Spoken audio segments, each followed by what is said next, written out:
ahead. Order the October 29th, 2024 Board of Waterworks Trustees Board Meeting. First on our agenda is our consent agenda, which includes the minutes of the September 24, 2024 Board of Waterworks Trustee meeting, the minutes of October 8th, 2024 Planning Committee meeting, the minutes of October 16th, 2024 Finance and Audit Committee meeting, our financial statements, list of payments for September 2024, summary of CEO approved expenditures in excess of $50,000, and our next meeting date of November 26, 2024. I move the consent agenda. Is there a second? Second. All in favor, say aye. Aye. Any opposed? Moving on, we have our public comment period for items that are not on the agenda. Do we have anyone here for the public that wishes to speak on an item not on our agenda? Okay. Moving into item number 3, our action items. The first one on our list here is the approval of proposed resolution adopting the 2025 water rates. And Andrea, this is a public hearing, and we have had some comments. And we have at least one customer here who would like to speak. But before we get into that, I'll just give a quick overview of the proposal. The new residential water rate structure is proposed to include an inclining block rate.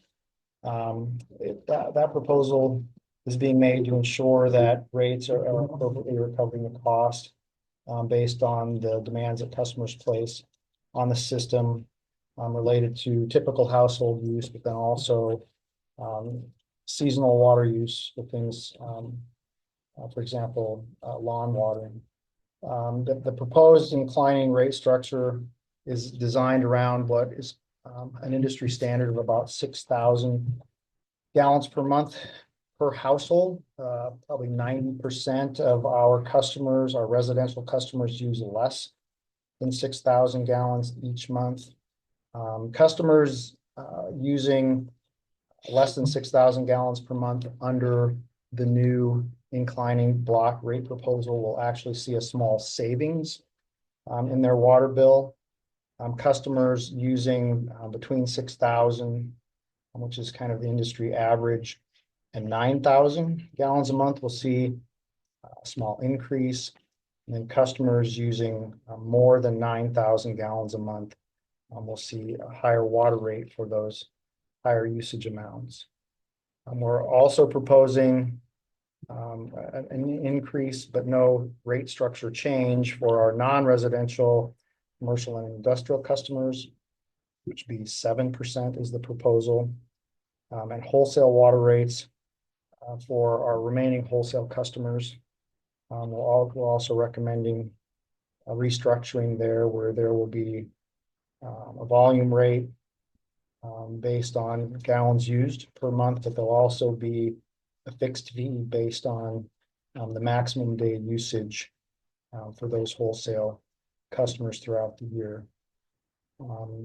There's an outline in the memo of the outreach we did in terms of sharing with customers the proposal for changing the rate structure and the fact that we're going to have a public hearing today. As I mentioned, we have had some comments in response to emails that were delivered to customers in response to other outreach we did with customers. Melissa is going to summarize the responses that we've heard in that outreach. Should we open the public hearings and receive those? John? Why don't we go ahead and open the public hearing and then we'll hear the comments, maybe at the podium in case there's anybody on the Zoom. Okay. Well, then I will now open the public hearing for comments from the public regarding the implementation of an inclining block rate structure for residential customers. We'll start with Melissa Walker at the podium to share those that we have received online or by mail. And if there are any members of the public here today, when it's time, please approach the podium and give us your name. And do we need address or Yes, name, or address. name and address and your comments. All right, thank you. We had 2 social media posts to announce the public hearing. There was one comment asking about gardeners and whether they would be affected. And we gave that person a response and explained to them that that purpose of that second block allows for some discretionary water usage, including gardens. We sent a special e-newsletter that was sent to about 44,000 customers. Those are the customers that we have email addresses for. That was sent on October 17th. We received 7 email responses. 2 people wanted to know how they would affect them personally. And so we reached out to those folks and gave them personalized information. One person asked if there was already a discount for irrigation.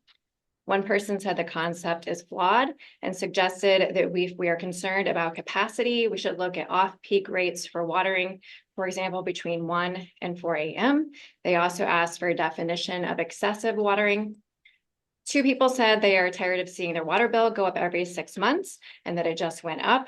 And then one person said that they were in favor, saying they wouldn't be able to come to the meeting, but that they wanted to express their support for the proposal.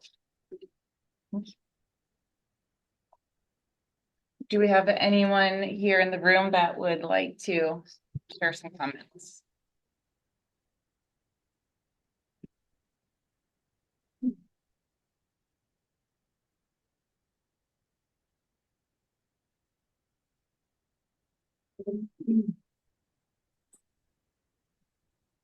Good afternoon. I'm Josh Law, 410 Allen Place. I'm a resident and also a business owner in Highland Park as well.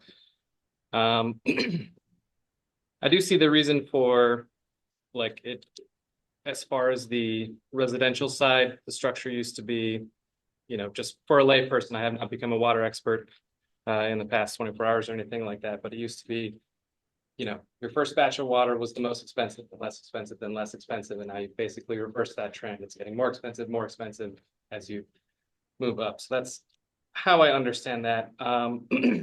One point of difficulty that I have with that I would just urge you to consider, to think about, is that I have a family of 6, and then we also have a live-in nanny as well. And so it would be very helpful if there was a consideration for, you know, if you're just like, for example, if you have a neighbor who's, you know, a single person living in a single family home, who's watering their lawn, and they get to 3,000 gallons, 6,000 gallons, whatever, you know, maybe some of that usage could be curtailed, whereas all of our usage is, you know, just crucial to running a home. So I'd consider that. And then the second thing I did want to note is that just for research purposes, we did move here from Chicago. And then I went to see what their rate was per 1,000 gallons, and it's $4.70. So I think we're already 21.5% higher. That I don't see why we would need to be spending that much more than a resident in another Midwest city. So thanks for your time. We have, sure.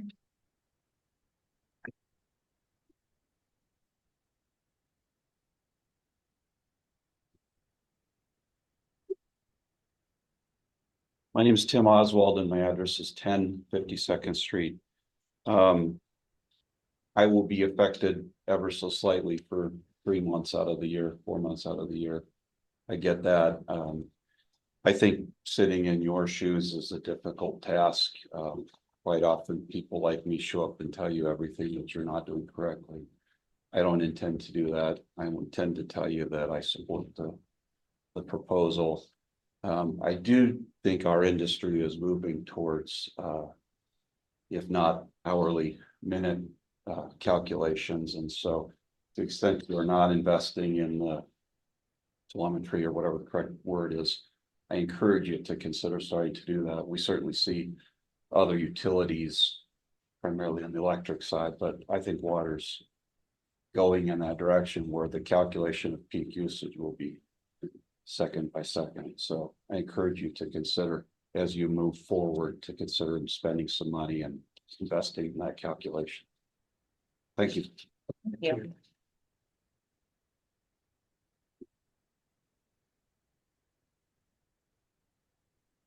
Do we have any other members of the public here with us that would like to speak?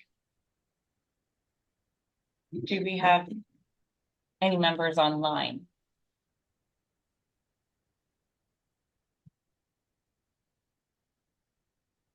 Not hearing any jump out from the online.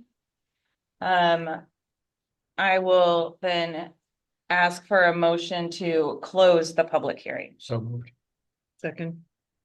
All in favor, say aye. Aye. Any opposed? Okay, and now we are tasked with the approval and adopt the proposed rates by roll call vote on the attached resolutions. Is there any discussion that would like to happen first? Ted, would you explain, because it came up in two comments here about the hourly metering. It seems to me that what we're trying to do is, it's actually over days and not minutes or hours, right? I mean, we have a peak session, it's a peak period in the summertime, and the hourly monitoring wouldn't change that. Am I thinking correctly? I think you are, Graham, and the point was made that in other utility industries, they're doing monitoring of peaks kind of on a shorter term basis, especially in the electrical industry, where their demand and their production is much more instantaneous than ours. They can't store it in any way, even for a day. So there's a little bit of difference between the electric industry and their peaks and the water industry and our peaks. I think it's a point well taken that, we need to be monitoring peak usage.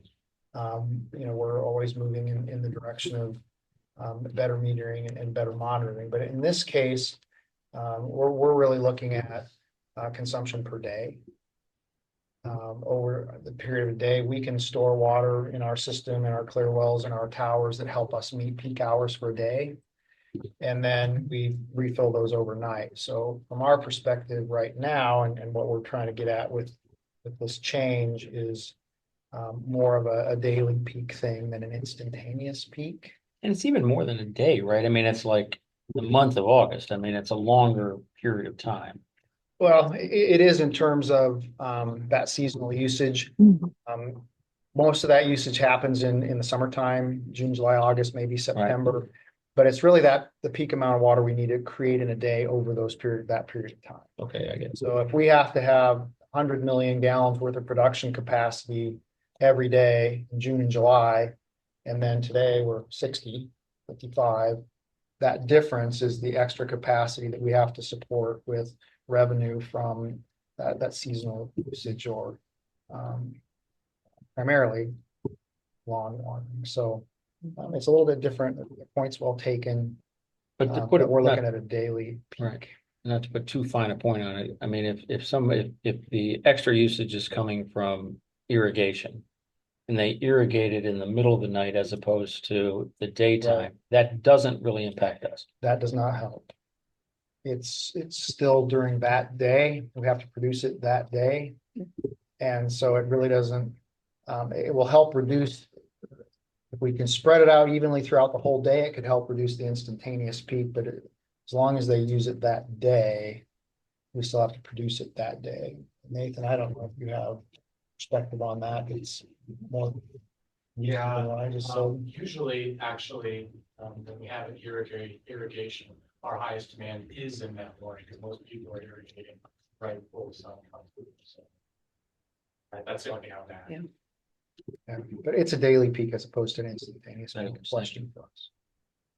Could I talk to this for a second? I think this is a really important first step that we're taking. I sit on the Central Iowa Waterworks Board on behalf of this board. And we're looking at some additions, some capacity additions, and it's mostly driven by irrigation and high usage. So this will change so that the people who are driving that investment, which is quite expensive as we look into the future, will be paying more. So that's a financial incentive for those people to look at, what am I doing with the water? But that's only, and I appreciate that you brought up the metering.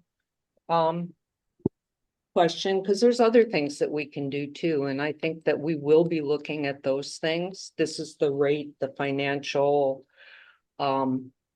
piece of it, and we'll continue to look at that. I think next year we're gonna look at the commercial and industrial change to this, and most of the other suburbs already have an irrigation rate and an inclining block rate, but we can look at even promoting things like rain barrels so that people are using that water to water their gardens and lawns as opposed to water that we had to pay to treat and make drinkable. There are technology things that I think are being looked at. There's low flow toilets and water shower heads. So maybe we want to invest in giving some incentives for people to put those kinds of things in. So there's all kinds of things that we can do, just basic education for people as to what it costs to produce the water that we drink and what they can do to keep those costs down, because there are things that people can do. So I think we're going to look at everything from education to technology, to financial incentives and this rate piece into the future, because we've had cheap water, and when we look into the future, it's getting harder to find places where we can get water. We know about the drought cycles and those things. And we want to make sure that we have the capacity, but that also we're all taking part in conserving and making best use of the resource we have. I would like to speak specifically to Mr. Law's point. He made a point that he has a large family and they use a lot of water and they use it every month. It's not seasonal. I understand that. But 95 or 96% of our customers use 9,000 gallons or less unless they're irrigated. There are going to be situations where there are larger families or larger uses in a residential property. They're going to pay a little bit more. That's a fact. But that's a small percentage of our population, and by and large, this proposal will save customers money who use the least water, be neutral for most customers, and cost very few customers a little more. And we believe that it's the right proposal for Des Moines Waterworks at this time. Thank you all for those comments. Anybody else have any comments before I jump in here? The only thing I was gonna add is, as we brought this through finance and audit. Like Ted said, we do understand that, discerning, the whole thing is what's needed and what's discretionary and how do we appropriate that. It is difficult to understand a larger household size versus a smaller one that can be watering. We just don't have that granularity of what we get. This also came up in a little bit in the comments about like gardening or urban farms. I think that potentially has a thing that we should be continuing to think about and look at, because that's another area where it might look like one use case, but it's really the other. So hopefully we can continue to come up with programs to identify where something like that would be beneficial use of it. So, but otherwise, I think, and the last thing I was going to mention to your point, Diane, around Central Iowa Waterworks is, correct me if I'm wrong, but I think this also aligns us with most of the other member communities in the metro that are already in an inclining rate structure. And so as we look to harmonize down the road at the metro, this helps move us one step into having similar policies as to all the other communities. I think just about everybody along this table here hit on the topics that I wanted to make sure got brought up, that aligning ourselves with the other communities in central Iowa and the rate structure they follow, especially as we continue to work with them as a regional, as the regional utility comes into essence. And also the nuances of this, we realize that this is a good first step, but that there's more work to do. I mean, in my mind, the bottom line is that for several years, we have been experiencing drought conditions. There's forecast to experience more drought conditions. And we've also been dealing with cleaning nitrates. So even in years where we think we have good rain and good flow, we're still cleaning a significant amount of nitrates. And so we need to do more to ensure that we have access to good quality drinking water that Des Moines Waterworks produces every day. And by doing so, we need to create those incentives for conservation of the resource. I think everybody hit on that point, and I think that there's more to look at to make sure that we're doing it in an equitable way and considering all of the uses and how this impacts people. So I would continue to share your personal stories of how this is impacting individual households or businesses, so we can take that into account as we continue to refine how we do what we do and provide that best quality drinking water to the metro. So with that, I am asking for the approval and adoption of the proposed rates by a roll call vote on the attached resolutions. Do I need to read those that's a really long You do resolution. not need to read the resolution. It's incorporated into your motion. Perfect. Ms. Bolton, Yes. Mr. Davis, Yes. Mr. Gillette, Yes. Ms. Moines, Yes. Right.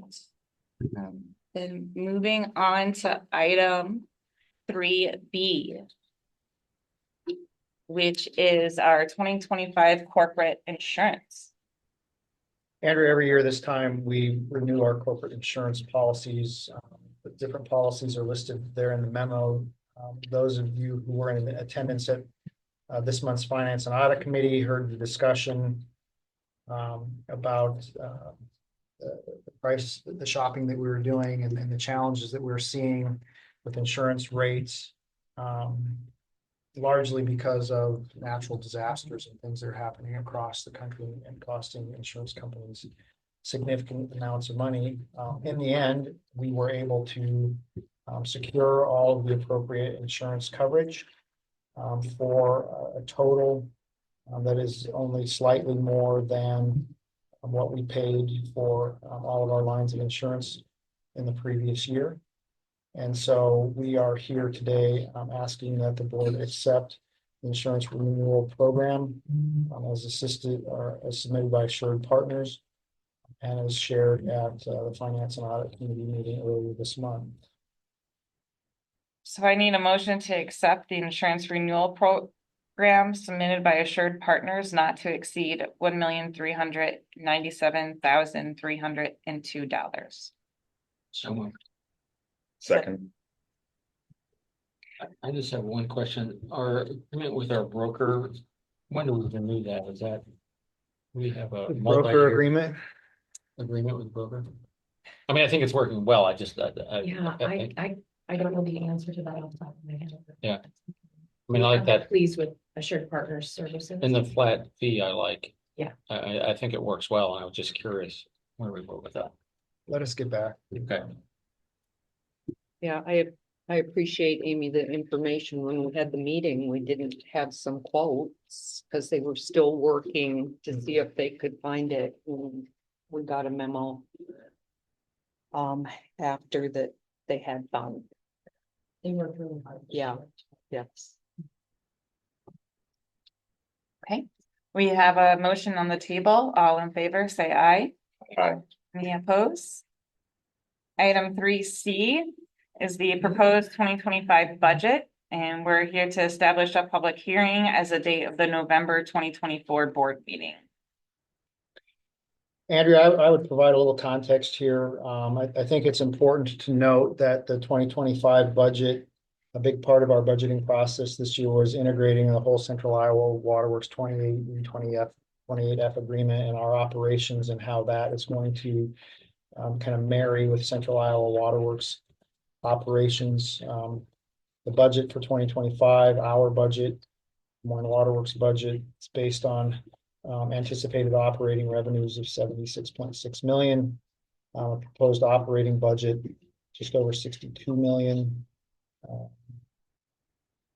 We will produce water for Central Iowa Waterworks under the terms of our operating contract and the 28E agreement, and Central Iowa Waterworks will reimburse us for our costs. So we're not selling them water, we're producing water, and they're paying us for our costs. We are proposing a $50.5 million capital budget. $5.2 million budgeted for partial construction of an ASR well, which would be funded through state revolving funds in addition to rate revenues. There was a detailed budget presentation at the October Finance and Audit Committee meeting, which you can see online.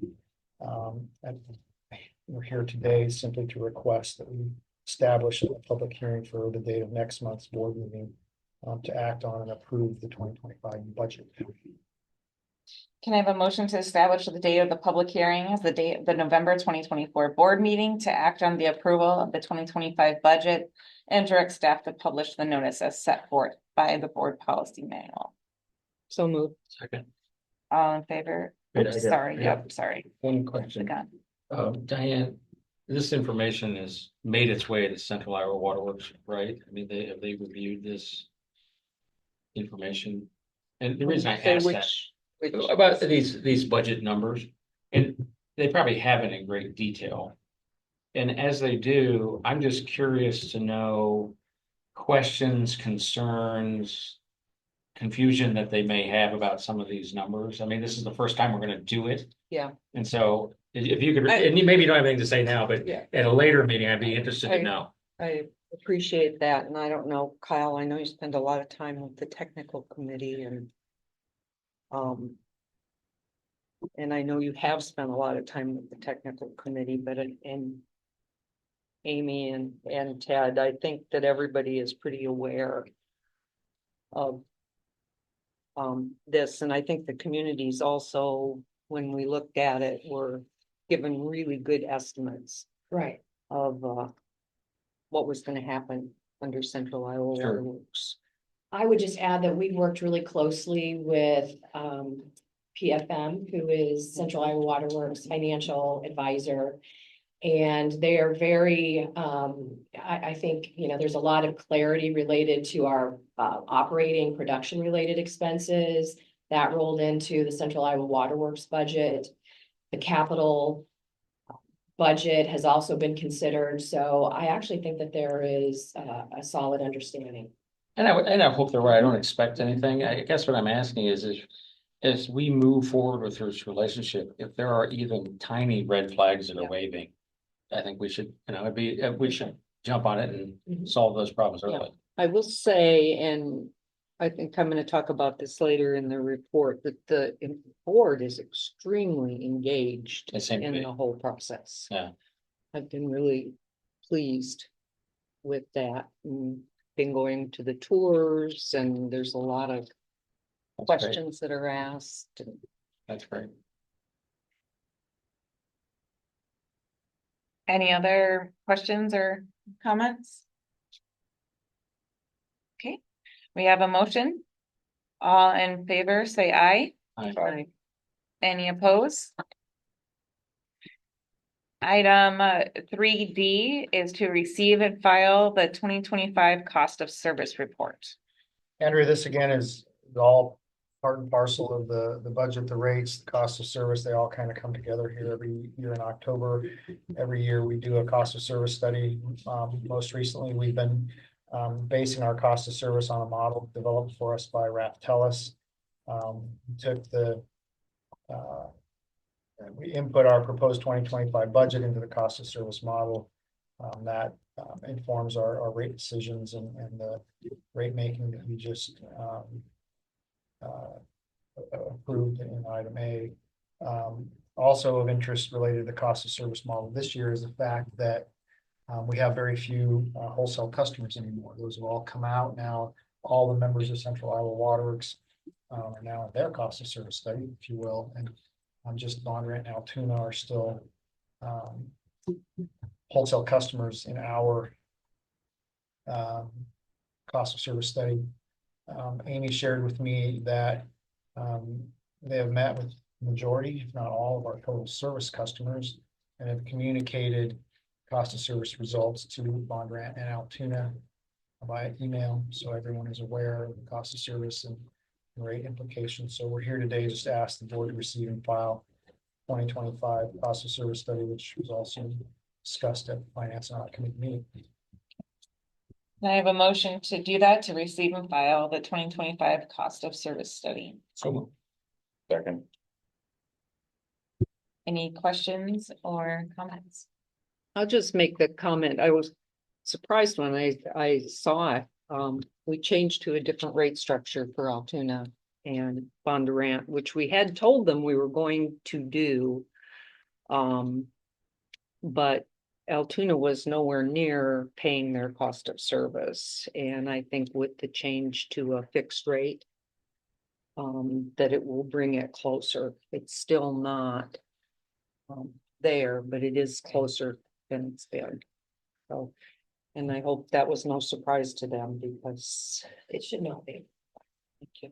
I didn't hear any response to my email. We've been talking about it for a number of years, so. Do I understand, looking at this, that the operating expenses for CIWW is just that estimated 34.6 million? That's our operating expense, the cost of Okay, you're producing the water. Right. That's what they'll be reimbursing us. And they also are producing water at West Des Moines. And okay. Forgot about that. Thank you. Okay, we have a motion out there. Any other questions or comments? All in favor, say aye. Aye. Any opposed? Item 3E is request authorization to solicit bids for the Flora Drive WTP high lift pump VFD installation and establish the date of the public hearing as the date of the December 2024 board meeting. Andrea, all the way back in March of 2022, the board authorized a professional service agreement with HDR to investigate the possibility, the feasibility of installing a variable frequency or a variable speed drive on one of our high service pumps at the Flora Drive treatment plant.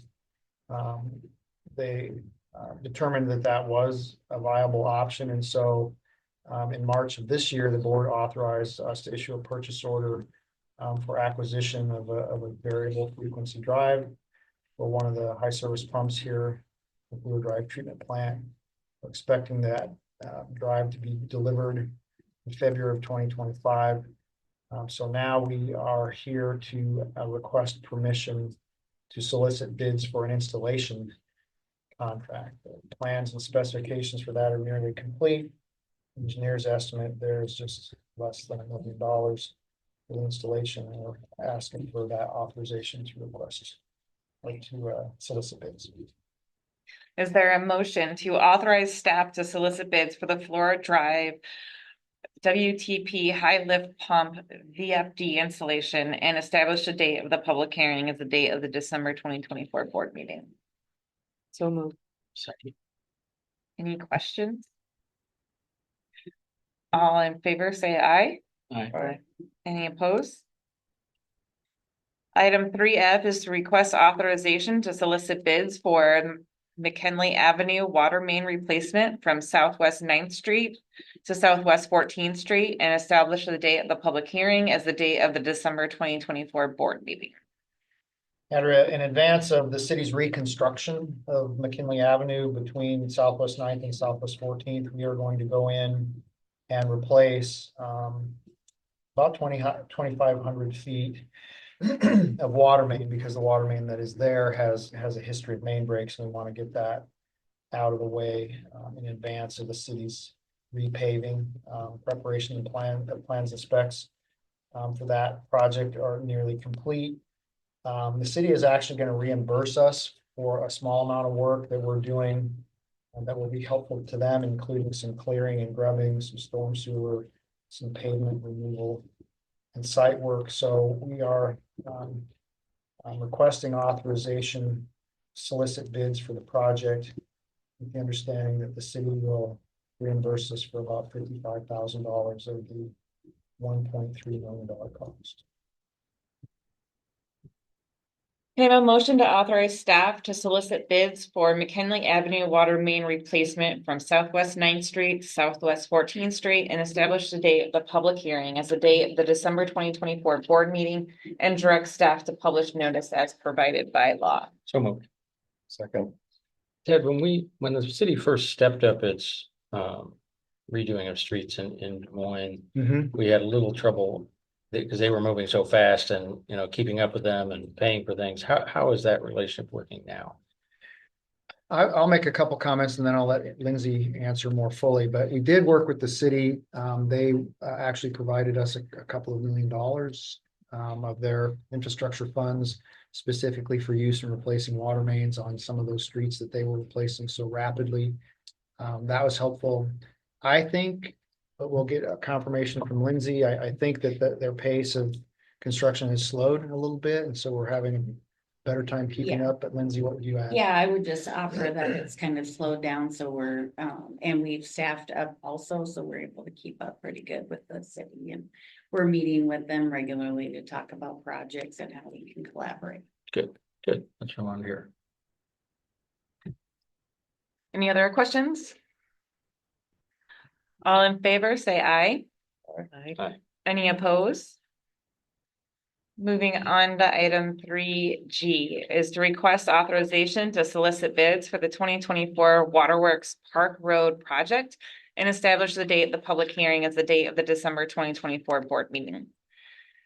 Andrea, a portion of our park road is right there at the entrance across from the Grays Lake entrance. We call it Gate 2. It's kind of our main entrance, but a portion of that pavement has deteriorated. We want to remove and replace that. Pretty straightforward project. We're just requesting authorization from the board to solicit bids for that pavement removal and replacement project. Can I have a motion to authorize staff to solicit bids for the 2024 Waterworks Road project and establish the date of the public hearing as the date of the December 2024 board meeting and direct staff to publish notice as provided by law? We'll move. Second. Any questions on this? All in favor, say aye. Aye. Item 3H is to request authorization to solicit bids for the 2024 FWTP distribution building improvements remodel phase 1 project and establish the date of the public hearing as the date of the December 2024 board meeting. Andrea, this is an interesting project. The distribution building down in our treatment plant area has 2 garages, a lower garage and an upper garage.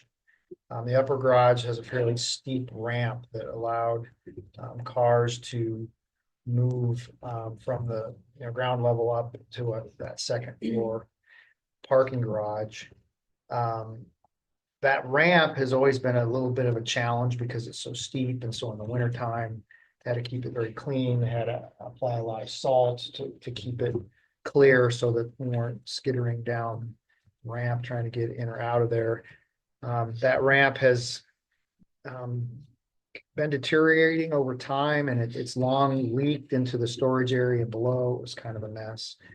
But more recently, we had some issues with the parking area itself. And what was happening was road salt, partially from just driving around the city, but probably partially from trying to keep the ramp clear, was being brought up into the parking area on the cars.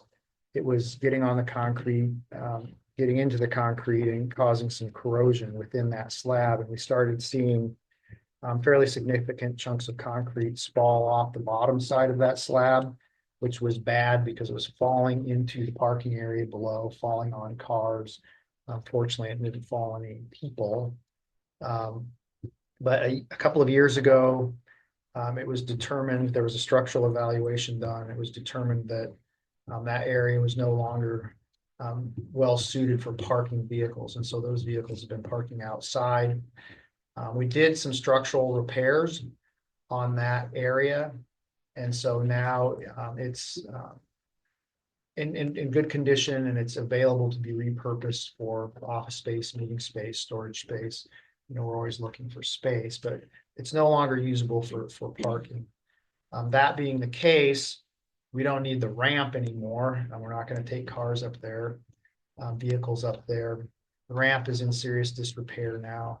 What we're going to do with this project is we're going to demolish that ramp, remove it completely, and create a small building addition that's going to provide a lot of benefits to the organization, including preventing the leakage that's been getting into that storage space, providing a storm shelter area, maybe most importantly, allowing for a material movement from central stores into customer service vehicles directly, instead of them having to, what they used to have to haul it upstairs, or now they're hauling it outside.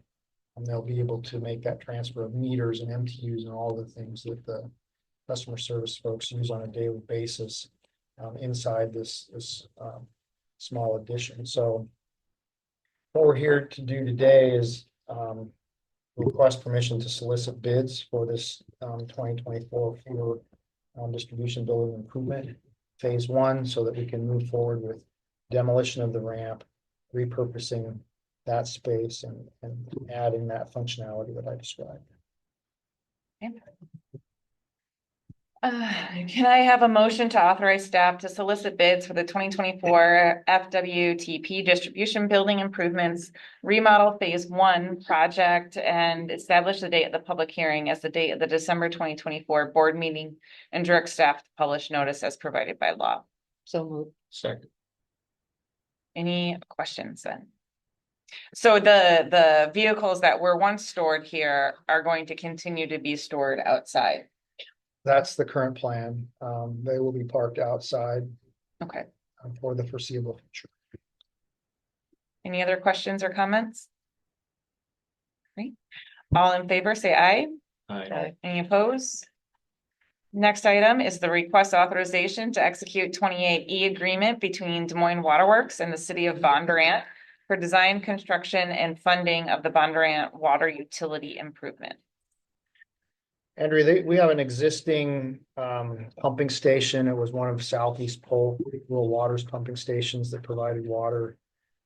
It provides water to Bondurant and to unincorporated areas of Polk County North, Bondurant and Ankeny. It's a below grade station. It's reached its useful life, and it's also too small to serve projected future demands in the area. Des Moines Waterworks and the city of Bondurant have been discussing constructing a joint booster station and feeder main project that would not only more effectively supply the areas of unincorporated Polk County that we serve, but would also supply Bondurant through this period of time that they're building their own plant, and while they continue to be wholesale customers of Des Moines Waterworks. We've been working on a 28E agreement with the city of Bondurant. It's nearing final form, and major components of that agreement include that Bondurant will be responsible for the design and public bidding of the feeder main that we need to install to provide the additional capacity that they will need. Des Moines Waterworks will be responsible for the design and bidding of the booster station that we're talking about here today. And then there's detailed information in there about how the cost will be shared, what the target completion date is, and how the existing facilities will be removed or decommissioned. Both the Des Moines Waterworks team and the Bondurant team have started design work on the respective parts of the project, the feeder main and the booster station, but we're aware that we need to get this 28E agreement signed before we bid any of these projects out. So we're here today requesting authorization to execute the 2080 agreement, subject to final review and approval by respective legal teams and subject to approval by the city of Bondurant. We have a motion to approve and authorize the chairperson to execute the 28E agreement upon final legal review by respective legal teams and approval by Bondurant between Des Moines Waterworks and the city of Bondurant for the Bondurant water utility improvements. So Second. So when Bondurant does complete their own utility, what happens to the booster station that we build? Well, we will then become the owner of the booster station.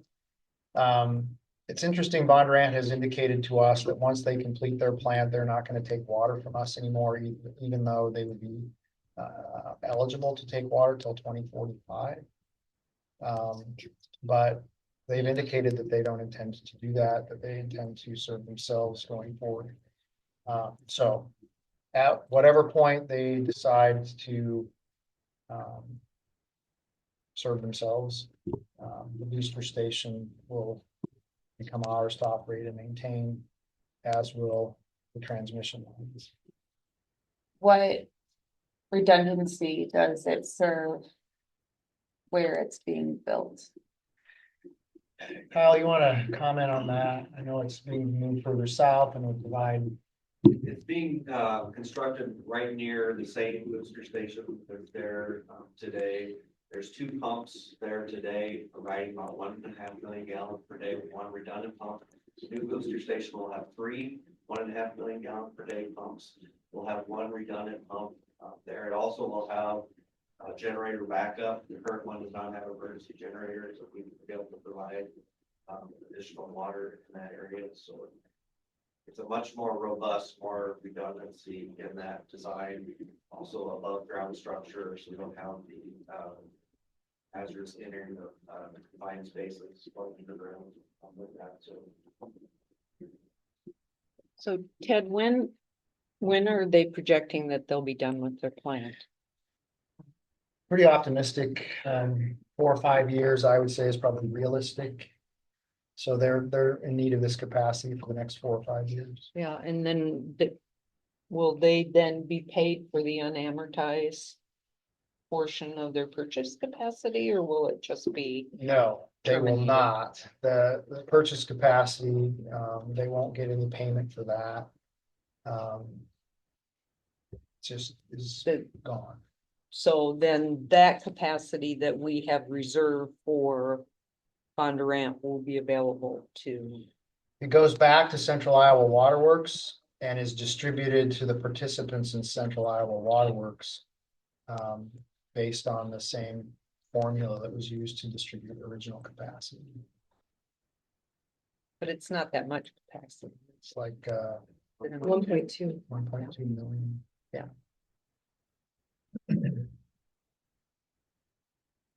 Okay, so we have a motion on the table. All in favor, say aye. Aye. Any opposed? Moving on to item 3J, which is to request authorization for CEO and general manager to execute change order number 6 to the 2023 Des Moines Water Main Replacement Contract 2. Andrea, this is a project that's actually related to the Bondurant Booster Station project. There's a section of water main here in what would be a northeast, the extension of Northeast Aurora that we need to install to ensure that the larger booster station that we're constructing will have adequate suction pressure. We just need to reinforce the system a little bit. We are going to design and facilitate construction of this project as a change order to an existing contract so that we can get it done timely. So we brought this here today, even though technically would be within my spending authority. We just wanted the board's awareness that we're going to do $100,000 change order to existing contract in an attempt to get this work done timely. So we're looking for permission from the board to authorize me to execute this change order on our existing contract in the amount of $101,400. Bond Rent will reimburse Des Moines Waterworks 50% of the costs associated with this change order. We're going to facilitate the work first. Can I have a motion to authorize the CEO and general manager to execute change order number 6 to the 2023 Des Moines Water Main Replacement Contract 2 project and the amount of $101,400 pending execution of the 28E agreement? So, second. Questions? All in favor, say aye. Aye. Any opposed? Item 3K is the request authorization to solicit bids for the Northeast Booster Station project and establish the date of the public hearing as the date of the December 2024 board meeting. So another related project, we had the 2080 agreement between us and Bond Grant, the feeder main segment there, and now this is the actual booster station that we are taking responsibility for the design and construction on this project. The plans and specs are nearing completion. We've got an engineer's estimate there. Bondurant is going to reimburse Des Moines Waterworks 50% of the costs associated with design and construction of this booster station. The estimate for the construction is, that $3.5 million figure there. Bondurant is going to reimburse $1.7 million, which is 50%. There's reference here to the total project cost of the booster station and the transmission main is closer to $6 million in total. But Bondurant's going to pay approximately half that cost, and we're going to pay approximately half. But in this item, we're just requesting permission to solicit bids for the booster station project. Okay. So with that, can I have a motion to authorize staff to solicit bids for the Northeast Booster Station project and establish the date of the public hearing as the date of the December 2024 board meeting, pending the execution of the 28E agreement, and direct staff to publish notice as provided by law? So Second. Any questions or comments? All in favor, say aye. Aye. All opposed? Moving on to item 3L. Am I still tracking right? Yep. Which is the 2024 PCPS Aquifer Storage and Recovery ASR Well Bid Package 2, BP2, Well Pump and Control Building. Andrea, I shared an email with the full board earlier today related to this particular project. We awarded the construction of the well, the drilling of the well earlier this year, based on a construction permit that we got from the DNR. That construction is underway. They haven't made a lot of progress, but the project was awarded, and the project is underway. This is the second contract, the well house and piping, that we intended to award today. Recently, however, we've heard from the DNR that they need to review, do a study of the Jordan Aquifer in the Des Moines metro area before they are able to issue a water use permit, or the permit that allows us to remove water from the ground using this well. We've had some conversations with the DNR trying to understand exactly what that means. Is there a chance that our permit will be limited in some way? Is there a chance that we won't get a permit? And we haven't gotten a lot of direct answers from the DNR yet. They're really interested in doing some analysis of the Jordan Aquifer in the Des Moines metro area before they even answer those questions. We just got a memo from them to that effect yesterday. And we've done a lot of discussing what we should do with this project. We've talked to the contractor, who is the low bidder. They are open to deferring award of this for a month if the board wants to do that. And see if we can get more specific information from the DNR about the fate of our water use permit that we will need to recover water from this facility once it's constructed. I visited with John. He said that that's certainly an option that the board could choose. So at this point, I guess I just open it up for conversation here with the board about whether we want to go ahead and award the contract, anticipating it will get the water use permit, or if we want to wait a month and see if we can get a better direction from the DNR on the water use permit before we award.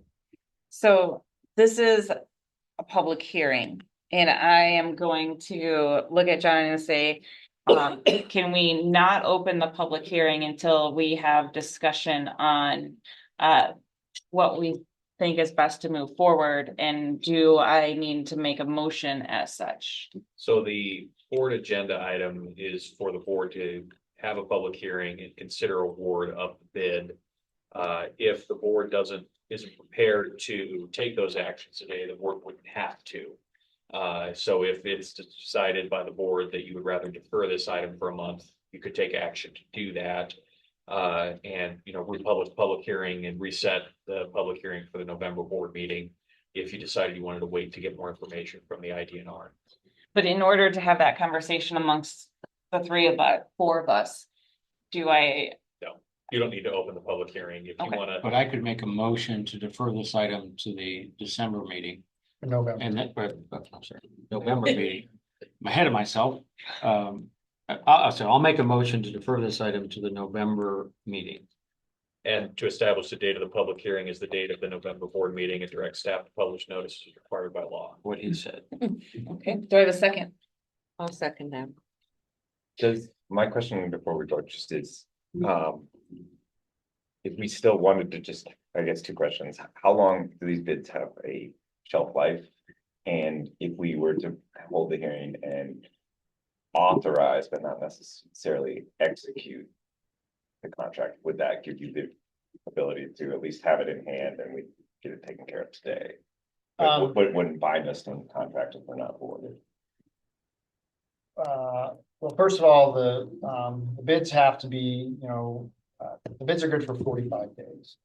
The November board meeting, I think, is 49 days after the bid. So we had to go to the contractor and ask them if they would be willing to honor their bid for 5 more days, which they have indicated shouldn't be a problem. I'm not sure I understand the rest of the question though, Alec. Are you suggesting that maybe we have the public hearing and we authorize award contingent on what we hear from DNR? Well, that was kind of my line of thinking of like, if we just, if we don't hear anything, then it just expires anyways or whatever, like, even if you're authorized, but we don't enter into the contract, if we know it's gonna be 3 more months or whatever. But I also thought that this would have maybe longer life than 45 days, so maybe it's best to just defer them, so. Yeah, I think that would create problems to award it in any kind of contingent way. You by awarding it, I think there'd be a question as to then whether we need to execute the contract, and then there's a certain period in our specifications, I believe, for mobilization or notice to proceed after. So I think the contract that Usually 10 days. after Yeah, notice to within 10 proceed, days. Where they have to okay. mobilize or start work, but. I would think we can examine some of those options, given that we found out today that we have the uncertainty with IDNR and the fact that we have the bid for at least another 44 until the November board meeting. At least at this point, deferring to the November board meeting, then we can reassess where we're at that point. No, that makes sense. Thank you for answering. I'm good with the motion and we can vote on that. I do have some questions about the DNR Sure.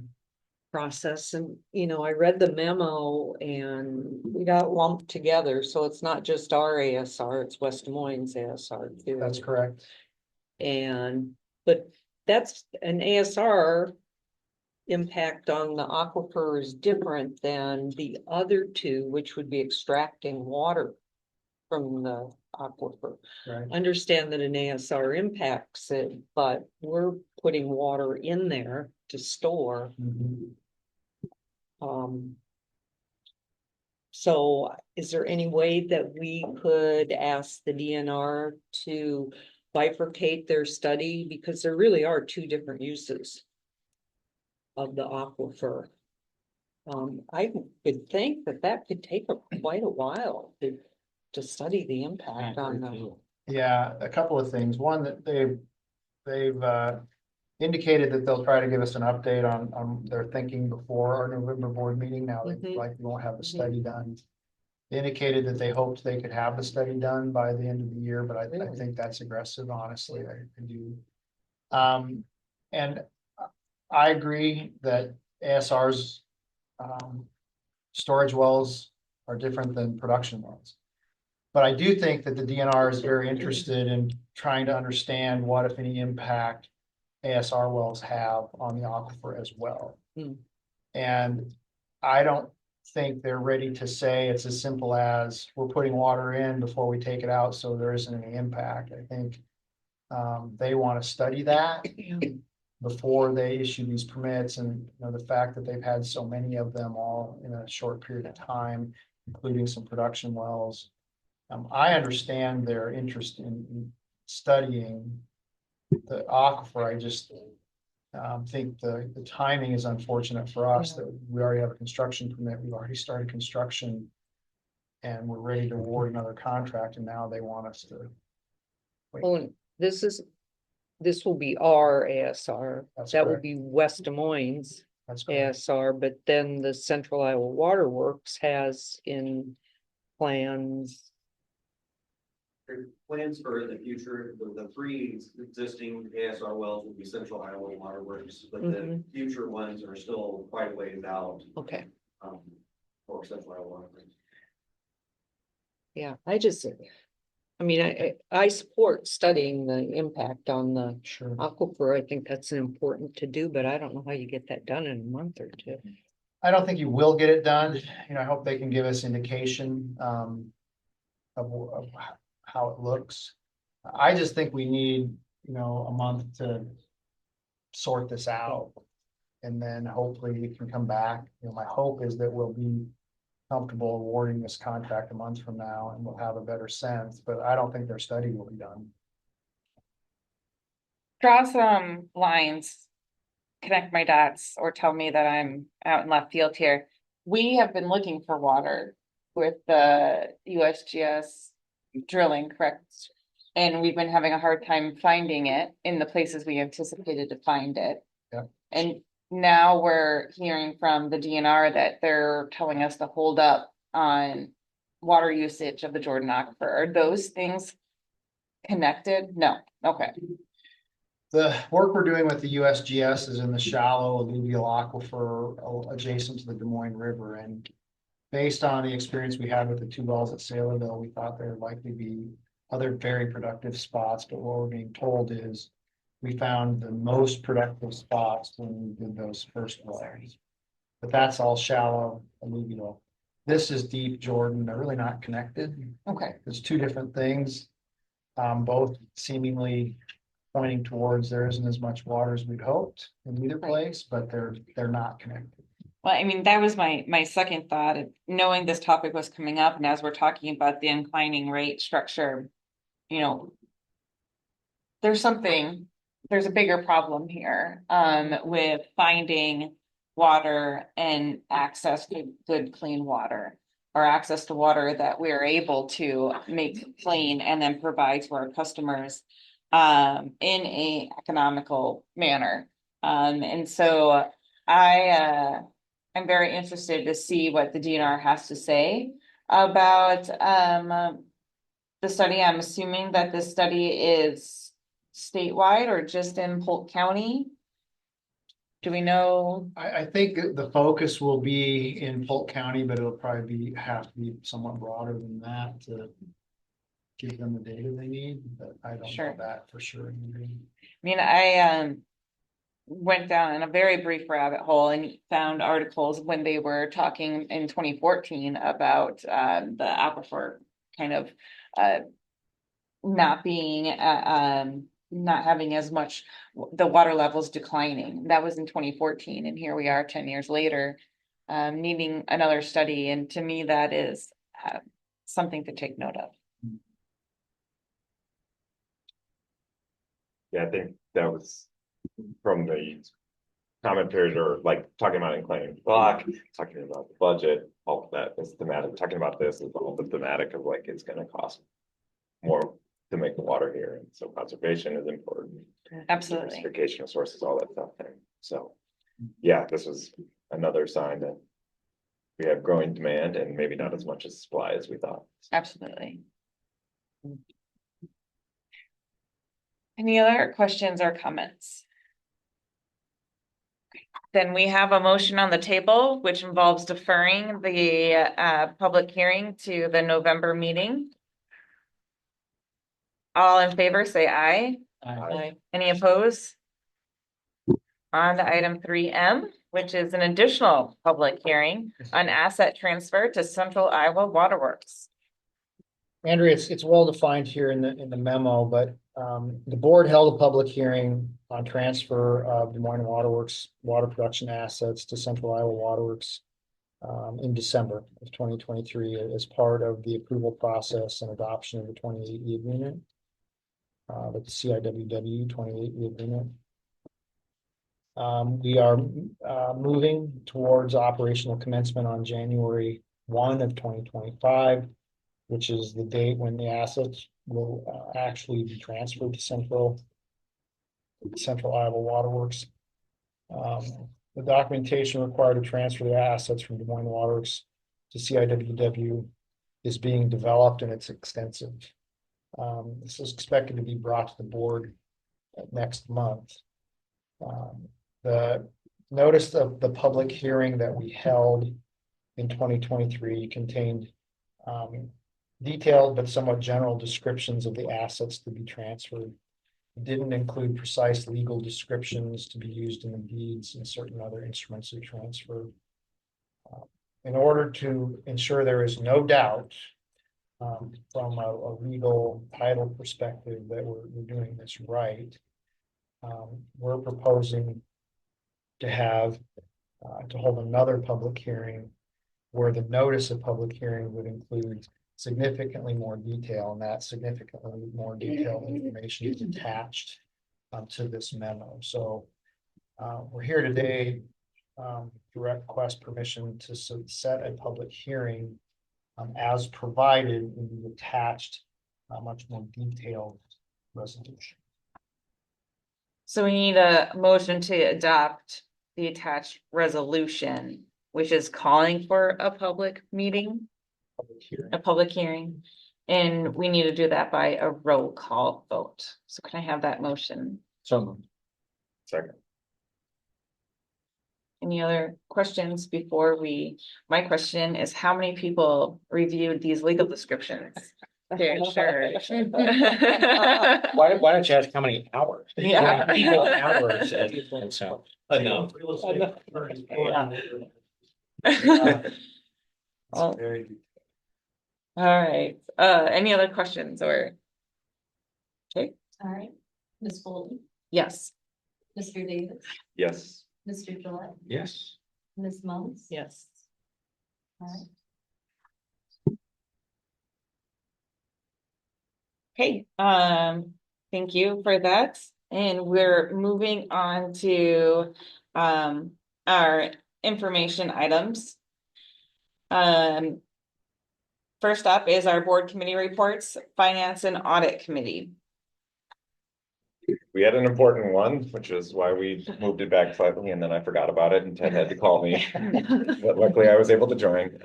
And this was really talking about the 2025 budget, cost of service, and the rates, of which we've kind of already touched on several times here, but Amy, I'll let you add anything that you think. There's so much Yeah, we information. acted on everything this evening.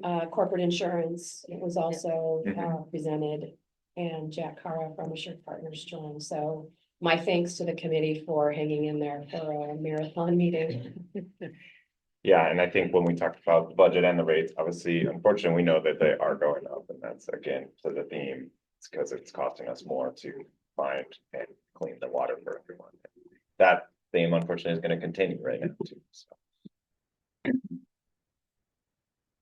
There are no questions. The planning committee. I came unprepared to present on the planning committee meeting, so I'm gonna let Ted talk about this. Okay, well. let me get prepared. What it Sitting in the was. chair and I didn't. Pilot testing. The pilot testing update for the RO and UF that was completed at Sailorville. Right, Yes, right. all the pilot testing is complete. The RO has been approved. The UF, we're working on reports and then we'll get. Thank you. Right? Hopefully Lindsay was. Yeah. Somebody was. We understand it, so. What'd you find on the pilot testing? You said it's all prepared. Are there some good sites there? Well, this is the pilots for the different membranes. Oh. So remember, yeah, so the two RO membranes are good and they'll work just like our other ones. And then the UF, we've had good results on all of that, the polymeric and the ceramic membranes. But moving into the board membership reports, the Central Iowa Waterworks Board. I'm sorry, there wasn't a summary in there. I know we had received one before. Do you know? We didn't we had a board meeting a week ago, so, but we don't have any reports, so I think we had agreed to do summaries of what was going on, but.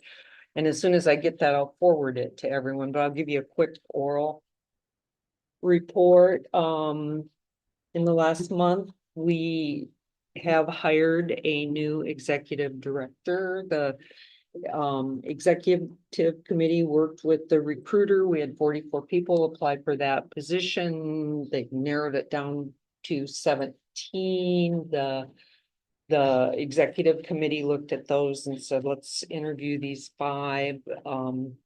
Actually, it was one dropped out, so we added another one in. All just really impressive people. I'm happy to say that when we did the interviewing, the entire board came. I think we were not missing maybe 1 or 2 people, but people gave a lot of time to the process, and we did have a unanimous result and made the offer to a woman from North Dakota, Tammy Madsen. She'll be here next month, the middle of. Yeah. What I'm really excited about is this entity is 100% women employees. I would hope that you continue that trend.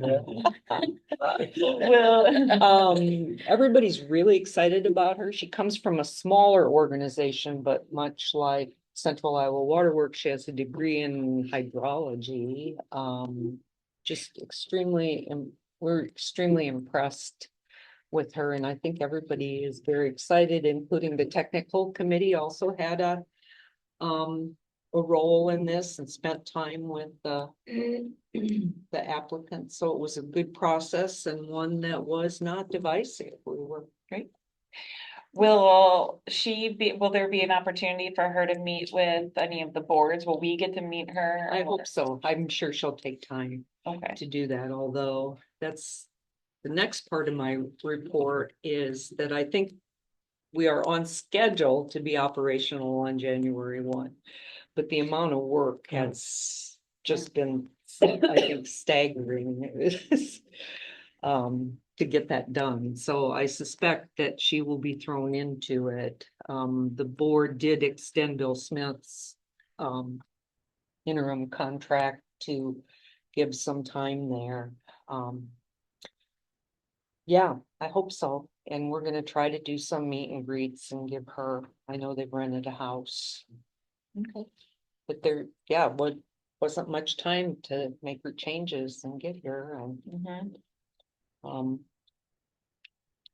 so the other thing is that The technical committee was presented a report on the alternatives for the next capacity additions after Saylorville. The firm being HDR. And they reported on two alternatives to the technical committee, a new western plant and an expansion at McMullen. As I understand it, the technical committee, the recommendation from HDR is on the Western plant. western plant, but the technical committee will They will vote on that officially at the next technical committee meeting. on November 13th. Yes. Yeah, and I don't think this is right in the agenda. I think that our next board meeting for CIWW is the 20th. It's not the 27th, is it? Yeah, the 27th would be the day before Thanksgiving. Yeah, I so think it's the it got moved to the 20th. 20th, and also it says 3 p.m., but we took action at the last meeting and we decided that the HDR report was so important that we are moving it back and giving a full hour for, and people will be getting information ahead of time to really, So 2 o'clock. so it will be at 2 o'clock. And I would say if anyone is really interested in listening to that, yeah, So to look at that time, The- What is the time on that? Sorry. 2 o'clock on November 20th. so Is that the, right? Workshop scheduled separately. For Yeah, 2 o'clock to 3 o'clock before the board meeting. right, right.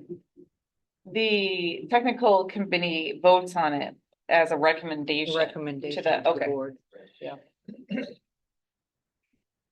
Yeah, it's a lot of data, a lot of A lot of information. information, multiple hundreds of pages of reports, I'm trying to summarize it down.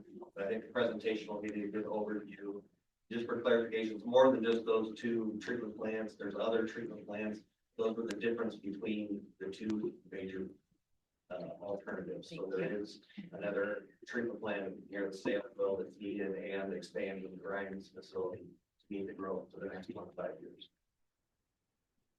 Yeah, so anybody who wants to attend that meeting, if you would be welcome. Rick's looking at me like problem with it. I think those are the major things out of that meeting, anything. Rates and budget to be established in the Right, and I said, they had done some estimates on what those rates and budgets would be, but and that had been previously communicated and they were pretty dead on, so there were no surprises. Nice. In that, am I correct in saying that, Amy? Yes. Yeah. Anything else? Okay. Greater Des Moines Botanical Garden Board. I have one more board meeting in December. As you know, we're gonna no longer have a Des Moines Waterworks representative on that board. I will encourage you, the kickoff of the holiday season is their champagne and chocolate event, which is the week before Thanksgiving, and it really is a nice event if you would like to attend. And then they're doing a new thing this year. I murder the name. I think it's called Holiday Lights Under the Dome, but there are all new lights inside the dome, LED lights, and it's gonna be spectacular. And that's gonna be open all through the holidays, basically, I think Wednesday through the weekend. You'll want to make a family trip to that. It's gonna be really cool and fun. I'm gonna have to defer to Pat in the board packet for the Des Moines Waterworks Park Foundation update. I was not able to make it to our last meeting, Sounds like. although Alex. it appears that I'm on the meeting minutes. Going even when you were there. Oh, wait, was I? In spirit. Yeah, we had the meeting, we met off site. Okay, okay. Go ahead. Sorry, Pat. That's all right. We met off site at the Ryan facilities downtown in the East Village. I attended remotely. But we did start out with a little bit of good news and kind of got the September financials. And at that point in time, we had about 97,000 in net income at that point in time. There's still some additional revenue that we should be getting in from Knot Fest and some other things. But there's also a few expenses that'll be coming up, such as some, damage repair from Knotfest, but none of that was very substantial. So it looks like we're probably gonna have a pretty successful year in 2024. We also had a discussion, at least the start of one, related to officer terms for, people on the board that are serving in kind of the chair, vice chair. We didn't talk too much about that. I know that's something that Andrea was interested in as well. So, I mean, we'll be talking about that further at the next meeting. During the last month, we've had two events. We had a donor appreciation event, which was well attended out at the amphitheater, and kind of hoping to do something like that every year for donors. Last year was a little more formal. This one was a little less formal. So just kind of vary between different things to show appreciation to donors. And we also staffed a water station at the Des Moines Marathon on the 20th, and that was a lot of fun. A lot of runners came through, and we got a lot of positive compliments from both the runners and from the race staff that our water station was the best. So we're pretty excited about that.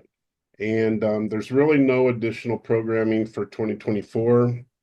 There might be an occasional beer garden pop-up, or who knows, depending on how long the weather lasts. But we're starting to turn our sights to 2025 and hopefully have another big year next year. That is better than any report I have ever given. In the block. You may be the one that has to give the reports from now on. Ted, I've got one question. You and I have talked a little bit about, and I know you've had discussions with the Park Foundation about they're fully funding some of their maintenance funds. And I'm not asking you to respond to that right now. I do think that sometime maybe after the first of the year, probably would be appropriate for the board to hear the foundation's plans for fully funding that maintenance fund. Yeah, agreed. We did have a meeting last week with the Park Foundation. That's a topic of conversation. And I know they have a new executive director. They have a new executive director. They have, as always, they have some anticipated donors that they think will help with that. But I do think it's important for us to understand where they're headed with that. And we actually, as you all know, as board's aware, we have an agreement with the Park Foundation that defines how that maintenance fund will be populated, and it hasn't been populated in that way. And so we need to agree on what the process is going to be, and I think update the agreement so that it's accurate. Right. So we had that conversation last week with them. And I think it would be appropriate to get an update from them on what their plan is. Whatever you think, that first quarter of 25, but as you and I talked about it, I think it's time that we get this in writing and kind of, know what the plan going forward is going to be. I agree. I think that will be something. I will share that has been something that I have repeated throughout my time on that executive committee of the importance of filling that, especially before moving on to the next phase or what have you. I mean, I'm mindful of it. We had a discussion today about water curia and coming back, and I told that group, we're not coming to the Des Moines Waterworks board until we have agreed with Des Moines Waterworks on what that fund is and that money is in the pot. And so I just put that out there. I think first quarter 25 would be a good target for that discussion. Sounds good. Next on our agenda is the CEO and general manager's comments. I don't know what Ted is going to talk about. I tried to look over his shoulder here. But if he's not going, I just want to make sure that he mentions where he has been this past week or last week. And also in that discussion, I believe he's going to say that, did you bring home an Should have brought it. an award? Yeah, Amy and Melissa and I went to Miami just last week to the AMWA conference, and we received the gold award for utility management, which was a nice presentation at lunch. They gave us a 22-pound piece of glass that I should have brought, and I will bring that to to show, but I think less important than the award is the application process and all the areas of the utility that had to be detailed. You have to do a good job kind of across the spectrum, and I hope to get out yet this week and visit the departments and share with them that we won and what each department contributed, because it's really, I mean, you have to be doing the right things in 15 different areas of utility management to be considered for the gold award. So that's a pretty big deal. The other thing that I would like to mention Yes, absolutely. is that our own Jenny Puffer was the recipient of the Iowa Section AWWA's George Warren Fuller Award this year. So congratulations. It's a big deal and an award awarded to one person in the state each year. So congratulations, Jenny. A couple of other quick things from me. We're expecting a little rain tomorrow just in time for Beggars Night, but we are monitoring water levels. Drought seems to be creeping back in or not creeping back in. It's kind of on us again. The Raccoon River is pretty low. Saylorville's still holding in there at normal pool, but Moines River levels are low too. So we're monitoring that situation very closely again for about the 5th year in a row as we go into winter. We're okay right now, but there's cause for awareness of that. I would direct the board's attention to the 3rd quarter strategic plan update. We're making really good progress on our strategic initiatives this year. The first one, which is related to safety and KPIs, site inspections, near miss reporting, that kind of thing, is actually the subject of our safety update this month. And I think we're at 155 out of the goal of 200, if I'm not mistaken. So we're making progress there. Good progress, and I'm glad to see that folks have embraced that. Filling 80% of our positions within 60 days of posting. This is something we really struggled with the last couple of years, but we're being successful this year in filling positions more quickly. So that's a good thing. We talked a lot about lead service lines over the year. We got our inventory turned in on time by the deadline. Still quite a few service lines that we don't know the material. We'll be sending letters out to a number of customers. I think 50,000 customers. There was some PR around that. Did we get feedback? But now that it was kind of out there, did people from the public comment or respond?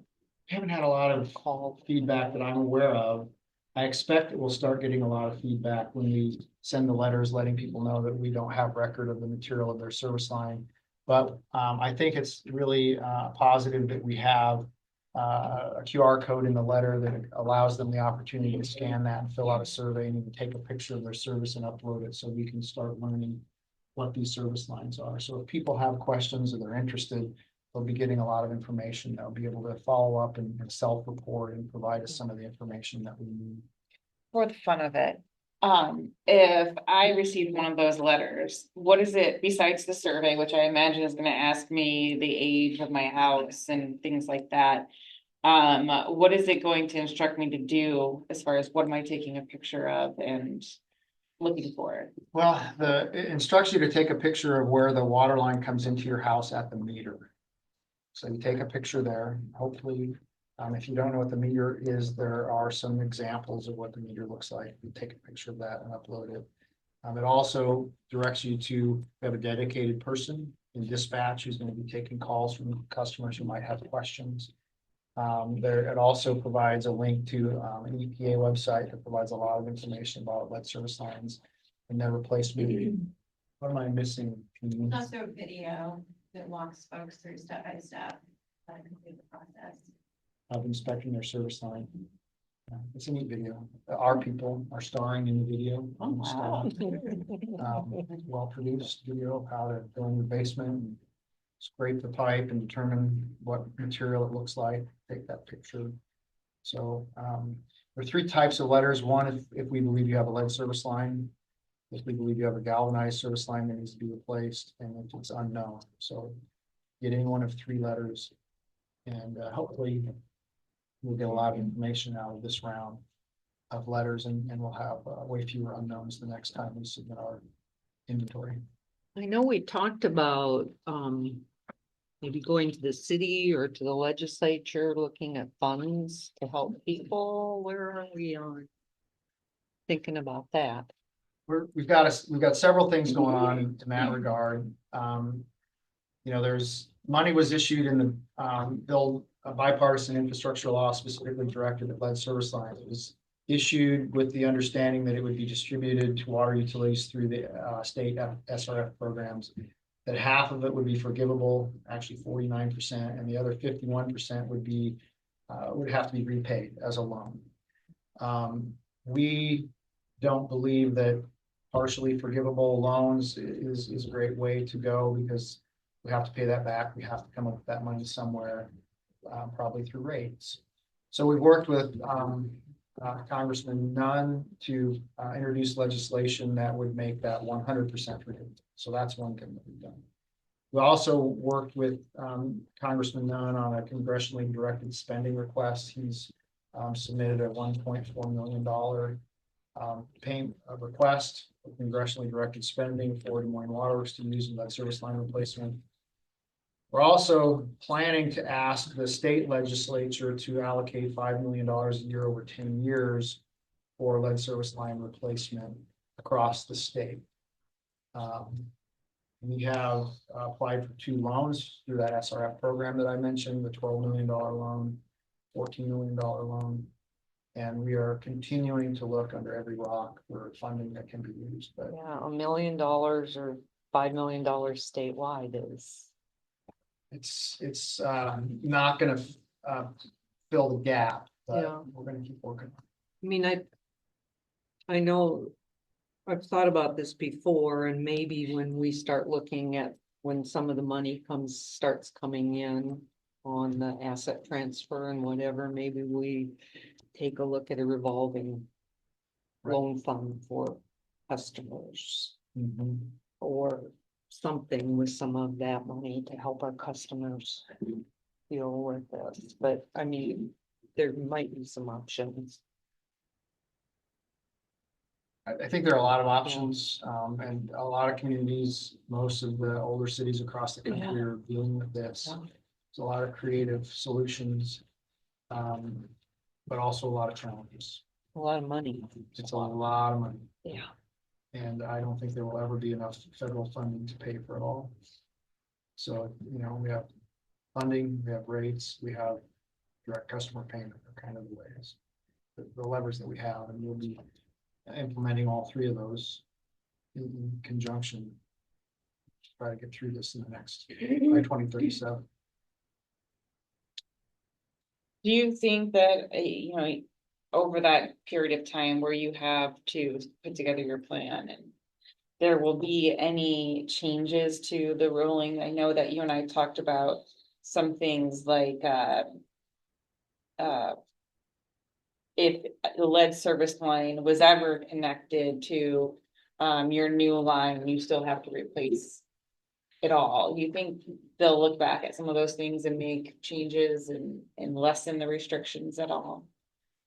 I don't know. I'm not seeing or hearing discussion of that, I guess I will say. The rule has been issued. It's a very detailed rule. And I hear a lot of discussion about how to comply with it and exactly what does it mean, but I haven't heard any discussion really about changing it or trying to change it. So I guess I would predict that the rule will be the rule. And if anything, the timeline may be extended. So that instead of having to try to get this all done in 10 years, maybe it's 15 or 20 years. But I think the rule will be the rule, I'm guessing today. I think that's it for me, Andrea, unless there are other questions about. I have 2 things you mentioned. You mentioned rain on Beggars Night. Yes. People should know, especially Andrea, that the city of Des Moines has moved bigger tonight due to the rain. Oh, is that true? Okay. So plan Nate- accordingly. Nate sent me a text and said that my dream was finally coming true, not being from Des Moines or Iowa. My mind's always been blown that there's something called. That's how we Beggars do Night. it here. And There's a lot more hooliganism now. I That's know. right. It's gonna be But the crazy. rain's. That's why they moved it. And then my second is a question, Ted, it is just for me, but whose carry-on luggage did the glass come home? That would be mine. Okay. Wrapped it very carefully, and it did survive. We also actually got another award, but it was a, 25-year award for being a member for 25 years, which, if you're just there long enough, Yeah. you get the award. Survival. I did bring it home, but the other one, I'm gonna go get that before you do, so you can see. Yeah, I did see your. Oh, there it is. Yeah, there you go. Nice. It does weigh about 8 pounds too. So Yeah. we'll get a place to display that. So you touched on the safety update in your Yeah. strategic plan. Any more details to go into on either safety or the community outreach updates? I don't have any more, anything prepared. I think that, I will mention again that I think that, we were kind of revamping our central safety committee, and I'm hearing positive feedback on that. The committee's trying to get out in the field and do more of a presence in the field. Hear positive things from that. The distribution trainer, I think finally getting that filled has been a real positive. And, we found a great candidate for that job. He's doing a really good job. So those are a couple of real positives from a safety perspective. So we're moving forward. The community outreach, we continue to do what we do. We had Bruno Piggott here on EPA. That was a great interaction. A lot of partners, conservation on tap. I always enjoy it. And then, I don't have anything else to add. Anything else for the good of the cause? If not, I'll take a motion to adjourn. Second. Right. If we leave, we'll see me vote yay. I feel like I forgot. I mean, the adjournment is like- Yes. I brought you a gift. Oh, Yeah. Oh, I just actually, wanna it's not keep for that- you. I know. it's even better.